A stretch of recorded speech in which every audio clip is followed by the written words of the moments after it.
Time for another disturbing but mildly humorous life story involving bad decisions. If that's not your thing, I understand.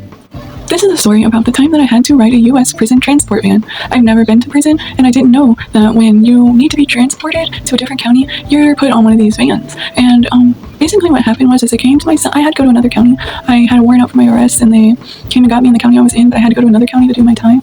And they came and got me, took me to their jail, blah, blah, blah. And I was sick, as always. It's a common theme in my life. So they came to my cell at like late at night, maybe like midnight or something. And they were like, okay, you're gonna go now, you're gonna dress out. And I kind of got like happy for a second, like, I'm leaving? And they're like, no, you're going to another jail. I was like, oh. So they made me dress out in what I got arrested in, which was actually silk pajamas. I couldn't believe that they made me wear that, but yeah. They, handcuffed my hands like this. They put like a waist chain around and, leg shackles, so you could barely walk, and it got very painful because even though I was only 2 hours away, they went past. I was going to West Palm. They went past West Palm. They went to Key West first, and then came back. So it took over 24 hours, almost 2 days. So we were in a lot of pain. My wrists were bleeding by the time that I got to West Palm. But I get on the bus van thing, and they had like rap music playing, and everyone was like seemed like pretty happy, even though they were handcuffed and everything in jail, but they were happy, vibing. There were men, and there were men from prison too, because I guess there's like prisons around, and they pick up people and drop off people along the way. The men were separated from the women with a cage in between, but you could see them, you could hear them. One girl, she was like booty dancing for them and like making out with one through the cage, and the guard guys that were driving the van, they shut that down after they saw that she was doing that. But the driver guys were pretty nice. The one yelled at us a couple times, but the other one was nice. He was like, yeah, I used to cut hair, but this pays better.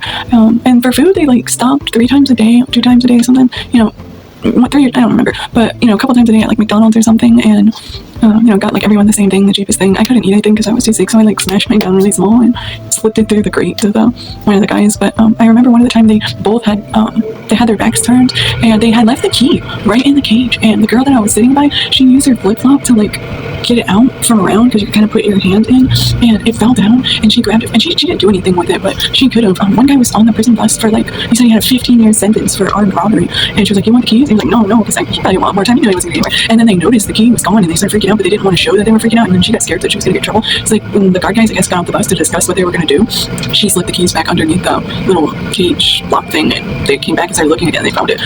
But I was really sick. Luckily the girl sitting next to me, she had done prison before. She had told me for like writing her own scripts, and she was like, she knew I was sick. She was like, you can lay your head on my shoulder if you want, which I thought that was nice. I was freezing because I had silk pajamas on, and the van was so cold. I mean, the drivers had like Under Armour shirts. It was even cold for them. And to use the bathroom, we got to stop at different jails. So I basically got to tour all the South Florida jails. They were horrible, nasty. Some of them worse than others. Some of them were like really bad, like those deep South kind of small town jails. Those were nasty. And then we got into like a car accident. We hit the above part, we could go into the bridge, and then we had to sit there for like 7 hours. We all slammed into the gate because we don't have seatbelts on. But they didn't care about that. But they got this one really weird lady that they were taking to West Palm. I guess she had like stolen some kind of sea urchin or some kind of sea animal. Yeah, she was crazy as hell. She got put in this like separate cage they have on there because she was like doing weird stuff that I can't repeat. But yeah, everyone didn't like her and was like making fun of her, but she was really annoying. And yeah, then I got finally to the jail, and I literally sat in booking for like another 24 hours. And I met this girl in the booking room, and she seemed like a kind of like funny character. She was a 304, and she was like proud of it. She was like, yeah, I started walking before any other girl in my neighborhood. I guess she lived in Boca Raton or something. Sandalwood. I bet some people from West Palm knew that place. I don't, but I guess our Boca Raton knew that place. I don't know anything about it, but yeah. And then there was this like other girl. She was like this famous race car driver. She was his granddaughter, and I guess she like defrauded him or something, but he was like a famous race car driver guy.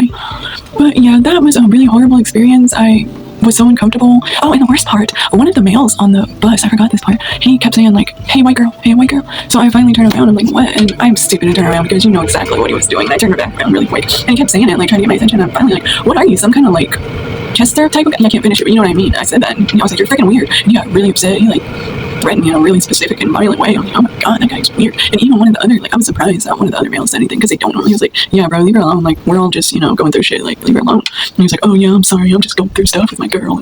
So it's just disgusting. But yeah, I hope that was informative and was a bit disturbing and mildly entertaining.